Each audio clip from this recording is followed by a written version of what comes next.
this thing on.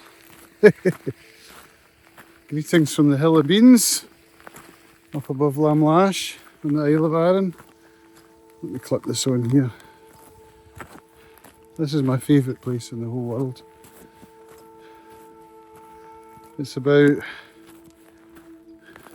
2 kilometres I've walked from my house, about 1.9 of which is in the forestry. And I'm walking up to 240 metres, which is just about now, to see if it meets the edge of the map. I'll have to show you when I get home what I'm talking about. Anyway, Sons of Darkness by Gaurav Mohanty. What a spectacular debut fantasy novel. I'm recording this on the 24th of December, and it's most likely going to be my book of the year. Not a surprise, it was on my TBR anyway, because some of the internet hangouts where I spend some time online had recommended it last year, particularly Mair, somebody I follow on YouTube and I've had the pleasure of meeting in real life. She is a big fangirl of this book and its sequel, Dance of Shadows. It's a grimdark fantasy based on the Mahabharata of Indian folklore mythology. What's the difference between folklore and mythology? I'm not sure. Gaurav Mohanty himself is a lawyer, but always dreamed of writing epic fantasy and was inspired by George R.R. Martin, he of A Song of Ice and Fire. And he got to meet GRRM at Worldcon in Glasgow last year, which I got to witness. It was a very special moment. Anyway, to the book. As I said, grimdark fantasy, very adult. Lots of killing and sex and adult themes like that. And quite complicated politics. Lots of battle scenes. Very strong characters, including many women characters. And just ultimately an absolutely thrilling read. Very experiential for me because I'm going to remember driving around Argyll, listening to it late at night after Masonic meetings when ferries are cancelled, which resulted in longer drives, and sitting there keeping myself awake with coffee and Haribo Fantastics and Sons of Darkness. I'm not going to do any spoilers. I'm not even going to discuss the plot really. I'm just going to tell you that I thought it was a fantastic book and I highly recommend it. And I'm very much looking forward to reading the sequel, Sons of Darkness. No, that's the first one. The sequel, Dance of Shadows. Not to be confused with The Dance of Shadows by Rogba Payne, which I read last month and is also an absolute banger of a debut novel. And I just finished The Grace of Kings by Ken Liu. So with those three epic fantasy debut novels, it's been a tremendously strong end to the year. I thoroughly enjoyed all three of those books.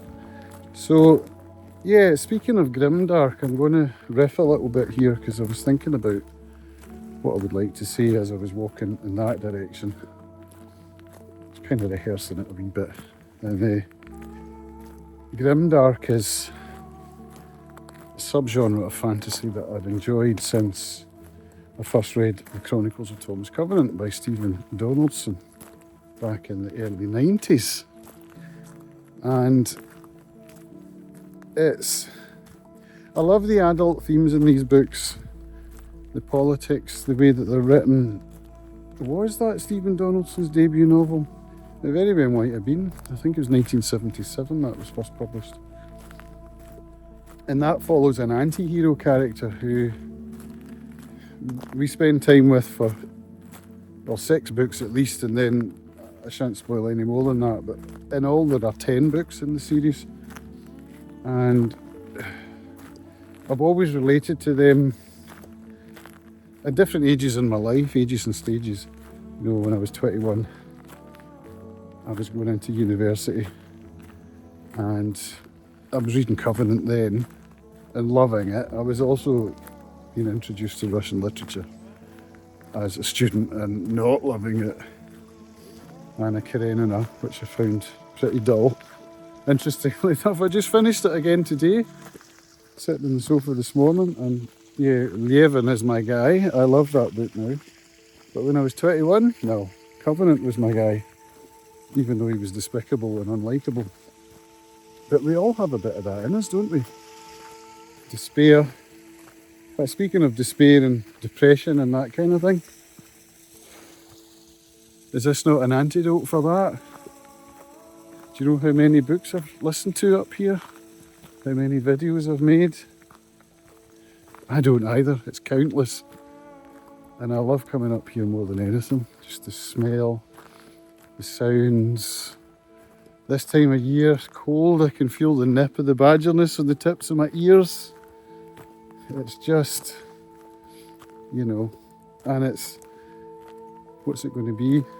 I walk to 250 metres and back home, takes me an hour and a half. Splendid, splendid. Why would you want to live anywhere else? Anyway, yeah.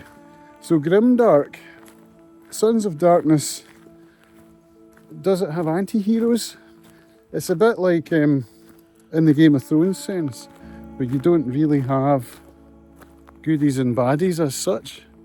You've just got people with motivations that are sometimes questionable. Sometimes their motivations seem pure, but the consequences or the results of their actions are not. They're pretty horrific. The battle scene that Mohanty's written about, it's called the Swayamavar, which is like a contest, and it's just so spectacularly written and surprising the way it plays out. That's not a plot spoiler, that's just a big section of the book. And Krishna, who's the kind of, he's a bit like Littlefinger. He's a bit of a political manipulator, if you like. Yeah, there's just so many strong characters in that book. When I think of Covenant and I think of the strong characters in that book, particularly Saltheart Foamfollower, the giant, who's one of my all-time favourite characters in fiction. I mean, what a guy he is. And then Pitchwife in the Second Chronicles, another giant. I think, yeah, they'll be my favourite race from Thomas Covenant. Maybe closely followed by the Bloodguard and Banner. Oh, see, I've grown up with these people in my life. And, you know, I returned to Covenant last year when I read Lord Phil's Bane again, which is the first book in the First Chronicles. And recorded a podcast with a friend of mine, a friend I was at uni with actually. I've been pals with since 1993 when I started at St Andrews. And he'd never read any fantasy at all. In fact, he doesn't read much fiction, to be honest. But he agreed to come along with me and read the first of the Thomas Covenant Chronicles. And we had a good time discussing it. And he, as a good friend of mine, wanted to know what it was about those books that kept me coming back year after year. Why I've reread them so many times. And, you know, as I've said, Grimdark is kind of my jam. I think it's because the redemption arc, I suppose. The fact that I believe, I mean, this came up in Anna Karenina as well at the end, which, is it a spoiler? Not really, I mean, it's over 100 years old, so if you don't know the story of Anna Karenina now, I'm sure I'm not spoiling it for you. Levin, is he the main character? I suppose Anna Karenina is the main character, but Levin's he's one of the main characters. And he questions the meaning of life. You know, this is some of the stuff that you get in fantasy, but it's kind of layered under the surface. In this Anna Karenina, it's very much on the surface. And he finds meaning and purpose and goodness. And there was a quote that I put down in my journal yesterday, which I've posted on my Substack, which was something along the lines of goodness should be for goodness sake. It's not for the sake of reward or anything, any kind of gain. It's just for its own sake. So it's intrinsically rewarding. With the Grimdark books, and this is a theme I got it quite a lot from Sanderson, Stormlight Archive, with the theme of honour is very strong, particularly with the character of Dalinar. And the Stormfather actually says to him, act with honour and honour will aid you. And that stood out. I mean, I remember listening to it in this very spot actually and being like, whoa. Because values are a thing that I think about a lot. Consider what my values are in my life and how to align my life in such a way that I'm living according to those values. And very often I fall short, as we all do. And this is something that comes up in Anna Karenina as well, in Levin's arc, where he's talking about how he wishes he could act in accordance with the lofty feelings that he has just towards the end, but that he knows as soon as he steps back out into the real world, so to speak, he's going to admonish his cart driver and give the peasants grief for not pulling their weight in the fields. And I used to feel that way coming out of an AA meeting sometimes, where I'd think, oh, that was such a powerful meeting, if only I could carry that feeling back into the real world and be like that all the time,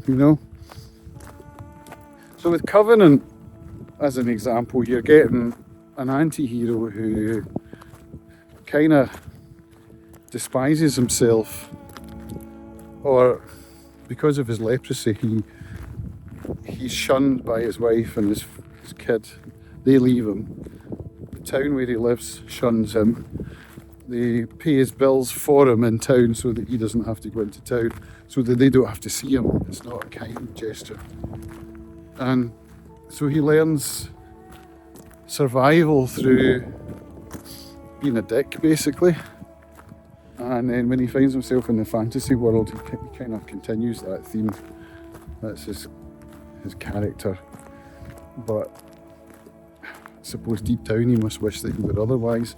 And the despair, the despite, as it's called, Lord Fowl, the despiser, is like a personification of everything that's wrong, everything that's bad in his character, and it's externalised as something which is damaging the very land in which he finds himself. And so by fighting against that external force in order to save the land, I suppose, he saves himself, Is that not a great theme?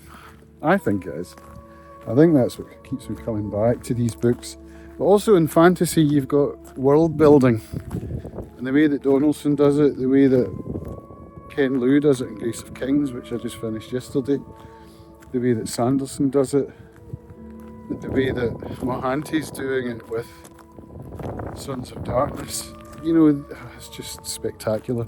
And that's where good writing really can elevate a book with themes such as these, where you're dealing with humanity, but you've got these amazing fantasy worlds that I suppose they stand in as ciphers for our own, like with Tolkien and the whole war situation, that was kind of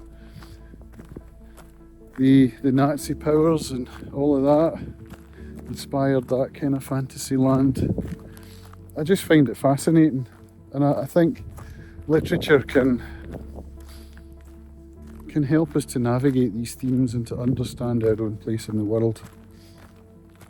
And that fantasy, you know, is, I know that it's quite often not seen as literary, and that's something I used to wonder about myself as a young student at St Andrews, when I'm being given all of these Russian classics to read, and I'm thinking, is Thomas Covenant literature? And I came to the conclusion, I don't know how quickly, but at some point as I was reading those books, maybe it was the second time around, I don't know, but yeah, they most definitely are literature and will be regarded as classics, I hope. I mean, Covenant now doesn't enjoy much popularity, at least in the fantasy internet spaces where I spend time. It's kind of overlooked, and I think it's partly to do with the rape scene in the first one, maybe, when I've heard that from people, that they put the book down at that scene. But it's grimdark, you know, when you're dealing with a flawed character who fucks up and then pays the consequences in a big way. And also it's a massive plot point without which the rest of the books couldn't exist, or they'd be very different. I don't know, I'm here to cheerlead for Covenant and say to those who have eschewed it thus far, get a chance, man, get a chance. So I'm getting to the top of the hill. I need my awareness about me because it's slidey and slippery, so I'm going to be heading down, so I'll turn this off now, and I'll thank you for listening to this bookish ramble up the Hill of Beans. I'll just show you the path back down. That's where I'm heading. Back down the hill. See you later.